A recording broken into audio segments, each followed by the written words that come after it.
7 negosyo ang ginawang si Solomon, ang pinakamayamang tao sa kasaysayan. Ngunit mayroong isang 8 nakatago sa loob ng maraming siglo.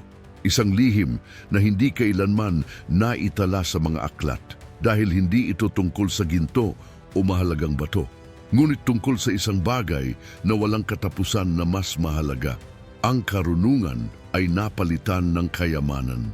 Habang hinahabol ng mundo ang pera, natuklasan ni Solomon ang kapangyarihan ng pag-akit ng kaunlaran sa pamamagitan ng banal na karunungan. At iyon mismo ang 8 negosyo ni Solomon, ang ipinagbabawal na lihim na nakatago sa mga henerasyon na iyong matutuklasan ngayon.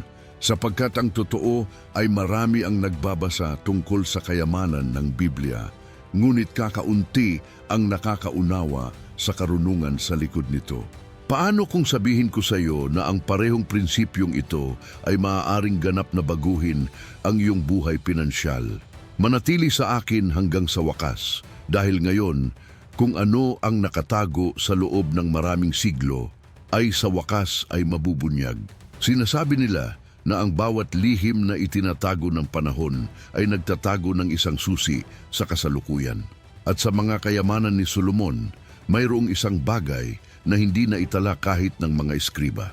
Isang pattern, isang espiritual na code na nakatago sa likod ng mga eksena ng kasaysayan, ang 8 deal. Sa loob ng maraming siglo, ang misteryong ito ay natabunan na para bang ang langit mismo ay nagnanais lamang na matuklasan ito ng mga naghahanap ng karunungan. Dahil ang tunay na kapangyarihan ay hindi nakasalalay sa kung ano ang taglay ng isang tao, ngunit sa kung ano ang naiintindihan ng isang tao. At naunawaan ni Solomon kung ano ang nangahas makita ng iilan. Isipin ang eksena. Isang batang hari sa harap ng isang ginintuang trono na papaligiran ng mga kayamanan, alyansa at hukbo. Kahit sino pa ay mawawala sa kislap ng ginto, ngunit nakita ni Solomon ang higit pa. Alam niya na ang kayamanan na walang layunin ay alabok lamang ng panandaliang kaluwalhatian. Sa makatuwid, hinanap niya ang hindi nakikita, ang lihim na gumagalaw sa kamay ng Diyos sa kapalaran ng mga tao. Iyon ang dahilan kung bakit naiiba ang kanyang pakikitungo, supernatural, hindi karaniwan. Binabanggit ng mga talaan ng kasaysayan ang 7 malalaking negosyo ni Solomon, ang ginto ng Ophir, mga alyansa sa malalayong kaharian, kalakalang pandagat, mga tributo, mga palasyo, mga lupain at ang templo. Ngunit kakaunti ang nakakaalam na mayroong isang 8 negosyo, isa na hindi binibilang sa mga numero, ngunit sa pag-unawa. Ito ang lihim na nagpatibay sa lahat ng iba pa. Ano ang nangyari sa espiritu bago nahayag sa bagay? Isang hindi nakikitang transaksyon sa pagitan ng karunungan at kasaganaan. At ito mismo ang puntong ito na kakaunti ang nakaunawa. Ang 8 negosyo ay hindi binili o ipinagbili. Ito ay natanggap sa pamamagitan ng paghahayag, isang uri ng kayamanan na makikita lamang kapag ang puso ay yumuyuko sa harap ng banal na karunungan. Kaya naman dumami ang ginto ni Solomon habang nawala naman ang ginto ng ibang mga hari. Hindi lang siya nag-ipon ng kayamanan, nakipagkalakalan siya sa mga walang hanggang alituntunin. At iyon ang pagkakaiba na hindi maintindihan ng mundo. Pag-isipan ito, ilang beses tayo naghahanap ng mga resulta ng hindi naghahanap ng pangunawa, ilang pinto ang kakatok natin nang hindi natin namamalayan na ang susi ay nasa ating sarili. Ang nawawalang misteryo ni Solomon ay hindi tungkol sa material na kapalaran, ngunit tungkol sa kung paano ma-access ang isip ng Diyos sa mga gawain ng buhay. Kapag nangyari iyon, ang invisible ay magsisimulang magtrabaho pabor sa atin. At tiyak na ang kapangyarihang ito ang natuklasan ni Solomon at sinubukan ng mundo na patahimikin. Paano kung tinitingnan ni Solomon ang iyong buhay ngayon? Ano ang masasabi niya tungkol sa iyong mga pagpipilian? Marahil ay itatanong niya, naghahanap ka ba ng ginto o karunungan? Dahil ang ikawalong deal ay magsisimula kapag huminto tayo sa pakikipag-usap sa mundo at nagsimulang makipag-ayos sa mismong lumikha. Sa huli, mauunawaan mo na ang lihim na ito ay itinago sa loob ng maraming siglo dahil ang mga tunay na karapat-dapat lamang ang makakakita nito.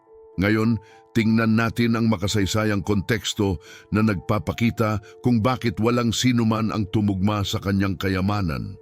Itinala ng kasaysayan ang makapangyarihang mga hari, malalawak na imperyo at napakalaking pananakop.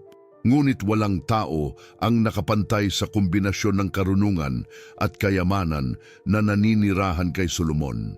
Namanan niya hindi lamang ang trono ni David, namanan niya ang pagpapala ng isang kahilingan na magpapabago sa takbo ng kasaysayan ng tao. Nang ihandog ng Diyos sa kanya ang lahat, si Solomon ay hindi humingi ng ginto o tagumpay o katanyagan. Humingi siya ng karunungan at doon nakipagkasundo ang langit sa lupa. Kung saan may karunungan, magkakaroon ng kaunlaran. Ito ay ang pagsilang ng prinsipyo na magpapanatili sa lahat ng kanyang kapalaran. Sinasabi sa atin ng mga banal na kasulatan na ang pilak sa Jerusalem ay naging kasing karaniwan ng mga mamahaling bato. Ang mga barko mula sa Tarsis ay nagdala ng kayamanan, kakaibang hayop, pampalasa at ginto mula sa Ophir. Ang mga hari mula sa lahat ng bansa ay dumating upang marinig ang tinig ni Solomon na nagdadala ng mga regalo kapalit ng simpleng payo. Ngunit ang natatanto ng iilan ay ang lahat ng ito ay refleksyon lamang ng isang bagay na mas malalim, isang espiritual na pagkakahanay sa pagitan ng pangunawa ng tao at ng banal na pag-iisip. Ang trono ni Solomon ay hindi lamang gawa sa ginto, kundi ng inilapat na karunungan. Habang ang mga nakapalibot na kaharian ay nagpapanatili ng kanilang sarili sa pamamagitan ng mga digmaan at pananakop, si Solomon ay umunlad sa pamamagitan ng mga desisyon. Ang kanyang imperyo ay hindi lumago batay sa puwersa, ngunit sa pag-unawa. Natuklasan niya ang sikreto ng negosyo sa Biblia, pagbabago ng mga prinsipyo sa kapangyarihan. Bawat salita, bawat paghatol, bawat pagpili ay isang binhi ng walang hanggang kaunlaran, sapagkat ang tunay na kayamanan ayon sa Biblia ay hindi ang akumulasyon ng mga kayamanan, kundi ang karunungan sa mga desisyon na lumilikha ng hinaharap. Isipin ang mga hari na nagmumula sa malalayong lupain para lamang makarinig ng kaisipan. Isipin ang reyna ng Sheba, matalino at makapangyarihan, sumuko sa laki ng karunungan ni Solomon. Hindi siya naghanap ng ginto, dumating siya na naghahanap ng pangunawa at umalis siya na nagbagong anyo. Iyan ang kapangyarihan ng biblikal na karunungan upang umunlad. Binabago nito hindi lamang kung ano ang mayroon ka, ngunit kung sino ka. Kaya nga ang kayamanan ni Solomon ay walang kapantay dahil ito ay isinilang sa espiritu, hindi sa pagsisikap. Paano kung ang parehong karunungan ay magagamit pa rin ngayon? Ilang maling desisyon sana ang naiwasan kung ang makabagong puso ay nakinig sa mga dayandang ng sinaunang kawikaan. Sinabi ni Solomon, sa pamamagitan ng karunungan ay itinayo ang isang bahay at sa pamamagitan ng unawa ito ay naitatatag. Hindi lang pader ang pinag-uusapan niya kundi tungkol sa tadhana. Ang pag-iisip na nakauunawa sa mga banal na prinsipyo ay hindi kailanman naghihirap. Ito ay nababago lamang. At dito bumangon ang tunay na misteryo. Kung ang 7 negosyo ay nagpaunlad sa kanya sa mata ng mga tao, ang 8 ay ginawa siyang hindi mahahawakan sa mata ng Diyos. Ito ang tahimik na lihim na hindi mabibili ng sinuman at nagpapanatili ng lahat ng nakikitang kaluwalhatian. At ito ay tungkol sa hindi nakikitang lihim na ito, ang 8 negosyo ni Solomon na ngayon ay ihahayag. Sa loob ng maraming siglo, sinubukan ng mga iskolar na maunawaan kung paano binuo ni Solomon ang gayong kasaganaan. Nagsalita sila tungkol sa ginto, kalakalan, mga daungan at mga buwis, ngunit hindi pinansin kung ano ang tunay na nagpapanatili sa lahat ng ito. Ang karunungan ay nagbago sa kayamanan. Ang ikawalong negosyo ay hindi ginawa ng mga kontrata, ngunit ng pag-unawa. Naunawaan ni Solomon na ang bawat tamang desisyon ay isang binhing itinanim sa espiritual na lupa. Nalaman niya na ang pinakadakilang negosyo sa earth ay ang pakikinig sa langit bago kumilos. Kaya naman, umunlad siya kung saan nabigo ang iba dahil nakipag-usap siya sa Diyos bago makipag-ayos sa mga tao. Ang ikawalong negosyo ay ang banal na sining ng pagbabago ng karunungan sa kasaganaan.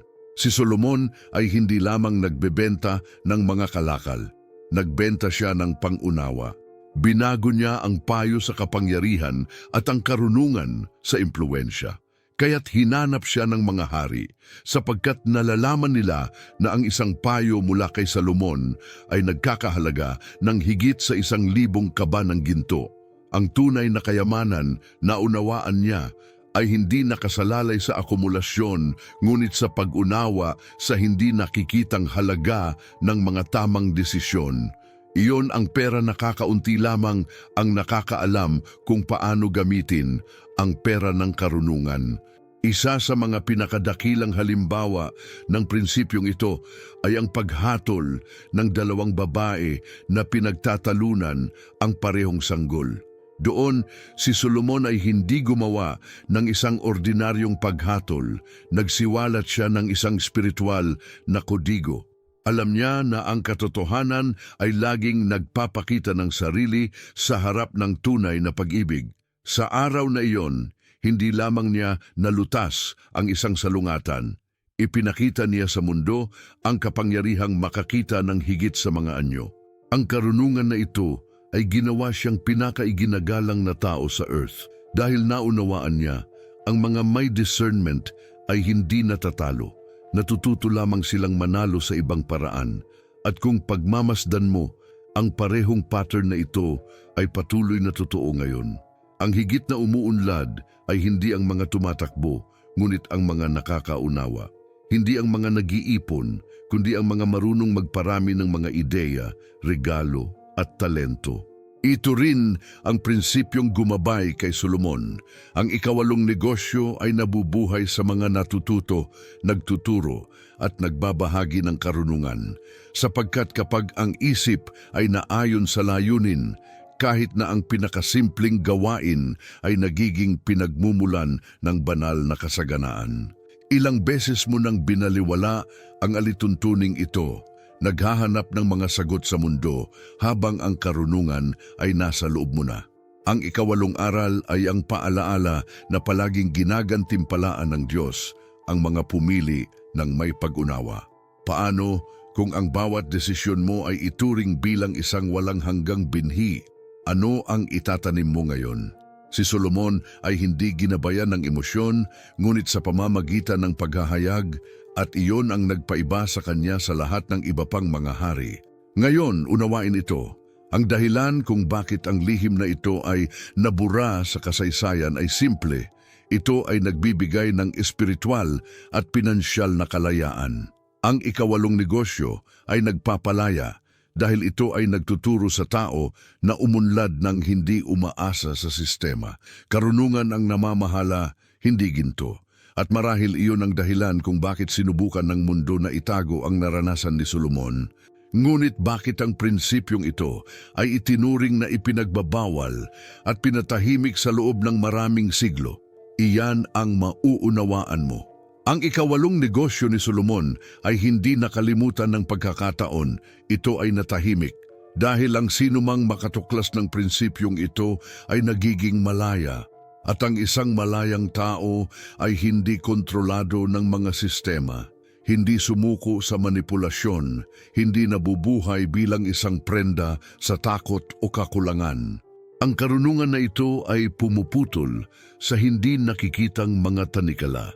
Itinuturo nito na ang pag-unlad ay isang espiritual na gawain, hindi lamang isang pinansyal. At ang modernong mundo na nabubuhay sa pagkonsumo at pag-asa ay natatakot sa anumang katotohanan na nagbabalik ng kapangyarihan sa individual. Kaya naman tinago ang sikreto, hindi nawala. Sa loob ng maraming siglo, mas pinili ng mga relihiyon, imperyo at mga pinuno na turuan ang mga tao na sumunod, hindi umunawa. Dahil ang isang matalinong tao ay hindi nagpapasakop, sila ay nagtatayo. Gayunman itinuro ni Solomon ang kabaligtaran, magtamo ka ng karunungan at sa lahat ng iyong tinataglay, magtamo ka ng unawa. Alam niya na kapag naiintindihan ng isang tao ang pag-iisip ng Diyos, walang sino man ang maaaring mangibabaw sa Kanya. Ang 8 punto ay mapanganib para sa mga nakikinabang sa kamangmangan dahil ito ay nagpapakita kung anong kapangyarihan ang ayaw mong malaman, na ang tunay na kayamanan ay nagsisimula sa loob. Habang gusto ng mundo na magtrabaho ka para sa pera, natutunan ni Solomon na kumita ng pera para sa kanya, hindi sa mga trick, ngunit sa mga prinsipyo. Naunawaan niya na ang ginto ay dapat magsilbi sa layunin nito, hindi ang kabaligtaran. Iyan ang ipinagbabawal na lihim, kasaganaan bilang bunga ng karunungan. Kapag naghanap ka muna ng pangunawa, lahat ng iba ay mahuhulog sa lugar. Ito ang katuparan ng isang banal na kautusan na hindi nagkukulang. Hanapin muna ang kaharian at ang kaniyang katuwiran, at ang lahat ng mga bagay na ito ay idaragdag sa inyo. Ngunit ang problema ay ang katotohanang ito ay nagpapalakas ng labis. Tinatanggal nito ang pag-asa sa mga pamahalaan, mga boss at mga sistema. Inilalagay nito ang karaniwang tao sa direktang pakikipag-ugnayan sa lumikha at binago nito ang lahat. Iyon ang dahilan kung bakit ang 8 pakikitungo ay itinuring bilang maling pananampalataya, nakatago, binaluktot, na hati-hati sa mga alamat. Dahil ang karunungan ay revolusyonaryo, nagising ito. At ang mga takot sa mundo ay gumising sa mga tao dahil ang mga gumising pumili. At ang mga taong matalinong pumili ay namamahala. Ilang beses mo naramdaman na may kulang kahit na sinusunod mo ang lahat ng mga patakaran. Marahil ito ay dahil nabuhay ka sa loob ng isang sistema na nagtuturo ng pag-uulit, hindi pagmumuni-muni. Lahat ng iyon ay hinamon ng lihim na paghamon ni Solomon. Inaanyayahan ka nitong mag-isip tulad ng isang hari, hindi isang lingkod, dahil ang isang alipin ay gumagawa upang mapanatili ang kung ano ang mayroon siya. Ngunit ang isang hari ay nagpasya na paramihin kung ano siya. At sa pagkakaibang ito, namamalagi ang espiritual na kapangyarihan ng biblikal na kaunlaran. At doon mismo ang huling paghahayag. Ang 8 deal ay ipinagbabawal dahil nagbibigay ito ng espiritual na autonomiya. Itinuturo nito na ang karunungan at pananampalataya kapag nagkakaisa ay lumilikha ng kalayaan. At ang kalayaan ay ang pinakamalaking takot ng mga kumokontrol sa mundo. Ngunit kung ang kapangyarihang ito ay pinatahimik sa loob ng maraming siglo, paano natin ito mailalapat ngayon sa modernong mundo? Yan ang malalaman mo. Ang 8 negosyo ni Solomon ay hindi isang bagay ng nakaraan. Ito ay nabubuhay sa bawat tao na nagbabago ng karunungan sa pagkilos. Ngayon, ito ay nagpapakita ng sarili kapag ang isang tao ay gumagamit ng kaalaman upang makabuo ng halaga, kapag itinuro nila ang kanilang nalalaman, kapag sila ay lumikha, nagbibigay inspirasyon o naglutas ng mga problema. Dahil ang karunungan ay ang tanging pag-aari na lumalaki kapag ito ay ibinahagi. Ito ang di nakikitang batas ng biblikal na kasaganaan. Kung mas pinarami mo ang pag-unawa, mas maraming kasaganaan ang babalik. Ganon din ang nangyari kay Solomon at patuloy na gayon din sa mga pinipiling mamuhay ayon sa banal na karunungan. Sinusubukan ng modernong mundo na kumbinsihin tayo na ang tagumpay ay nagmumula sa pagsisikap, kompetisyon o pagkakataon. Ngunit kabaligtaran ang itinuro ni Solomon, ang tagumpay ay isinilang mula sa pag-unawa. Ito ay karunungan na inilalapat sa maliliit na desisyon na bumubuo ng mga dakilang tadhana. Kapag naiintindihan mo ito, kahit na ang pinakasimpleng trabaho ay nakakakuha ng layunin. Ang babaeng lumilikha ng may pagmamahal, ang lalaking nagtatrabaho ng may integridad, ang kabataang naghahangad na matuto, lahat ay nagsasanay sa ikawalong negosyo. Dahil ang bawat kilos na ginagabayan ng karunungan ay nagiging walang hanggang pamumuhunan. Ang sikreto ay nasa pagbabago ng iyong pag-iisip. Mula sa lingkod tungo sa hari, mula sa nakaligtas sa tagabuo. Ang alipin ay gumagawa para sa ikabubuhay. Ang hari ay nagtatrabaho para sa pamana. Ang alipin ay natatakot sa pagkawala. Natutong dumami ang hari. Alam ni Solomon na ang isip ay ang pinakamalaking larangan ng negosyo ng kaluluwa. Doon ka magpapasya kung ikaw ay mapangibabawa ng takot o gagabayan ng pananampalataya. At kapag ang pananampalataya ay nakipag-alyansa sa karunungan, ang hindi nakikita ay nagsisimulang magbukas ng mga landas na hindi mabibili ng pera. Doon isinilang ang espiritual at pinansyal na kaunlaran. Paano kung ipatupad mo ang alituntuning ito sa loob ng 7 araw? Pagmamasid sa bawat desisyon, bawat salita at bawat iniisip, ano ang magbabago? Gaano karaming mga pinto ang magbubukas kung nagsimula kang mag-isip tulad ng isang pantas sa halip na tumugon tulad ng isang utusan? Si Solomon ay walang pinagkaiba sa atin. Pinili na lang niyang makinig sa tamang boses. Naunawaan niya na ang kaunlaran ay hindi mahika. Ito ay bunga ng pamumuhay na naaayon sa mga walang hanggang alituntunin. Sa bawat matalinong pagpili, isang bago, hindi nakikitang kasunduan ang ginawa sa pagitan mo at ng Diyos. Kapag ginamit mo ang iyong kaalaman upang maglingkod, magturo o lumikha, ang ikawalong negosyo ay magsisimulang gumana ng tahimik. Nakikita nito ang sarili sa mga inspiradong ideya, hindi inaasahang koneksyon at mga pagkakataong tila nagkataon lamang, ngunit mga banal na sagot. Ito ay ang kapangyarihan ng karunungan na gumagana para sa iyo. Sa makatuwid, huwag maghintay para sa perpektong sandali. Baguhin kung ano ang mayroon ka sa isang binhi. Iyan ay kung paano binuo ni Solomon ang isang imperyo. Hindi sa pagmamadali, ngunit may layunin.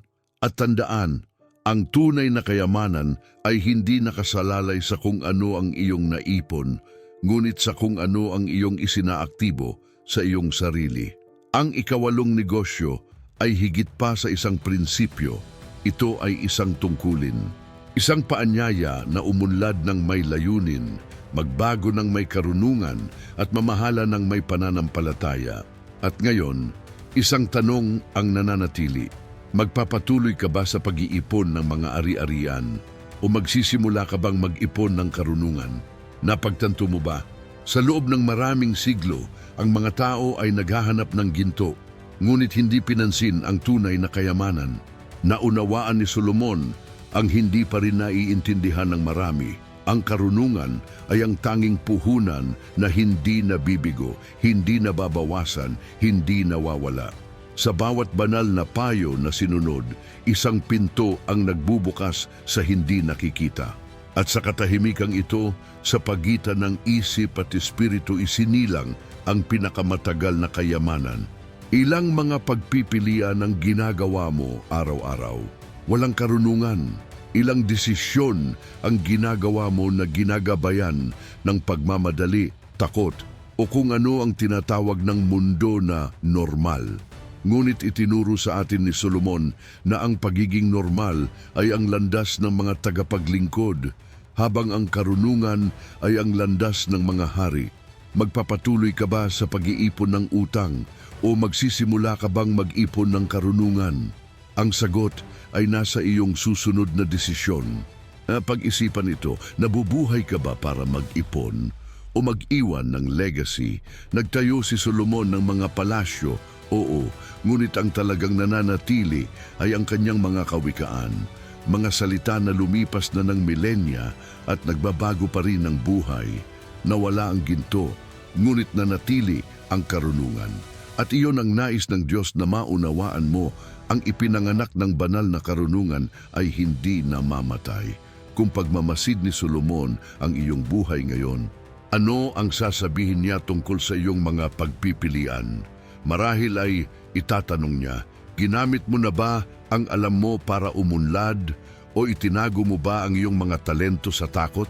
Ang karunungan sa Biblia ay hindi para sa mga naniniwala lamang, ngunit para sa mga kumikilos ng may pangunawa.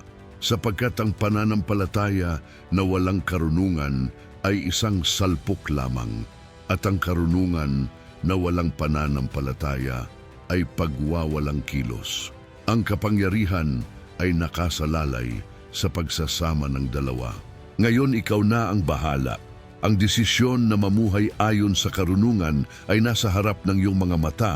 Piliin na maging hari sa iyong pananalapi, iyong isip at iyong layunin. Piliin na umunlad ng may kamalayan, pananampalataya at pananaw.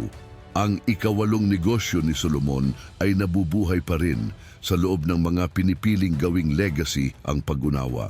Kung naantig ang iyong diwa ng mensaheng ito, mag-subscribe sa channel at i-activate ang notification bell dahil simula pa lang ito ng iyong paglalakbay tungo sa espiritual at pinansyal na kaunlaran. Panoorin ang susunod na iminungkahing video at ipagpatuloy ang pagtuklas ng mga sinaunang lihim ng kayamanan at ang nakalimutang karunungan ni Solomon na sinubukang itago ng mundo. Ngayon ay nasa iyo na. Kung ang mensaheng ito ay nagsalita sa iyong puso, isulat ito sa mga komento sa ibaba. Pinipili kong umunlad ng may layunin at pananampalataya.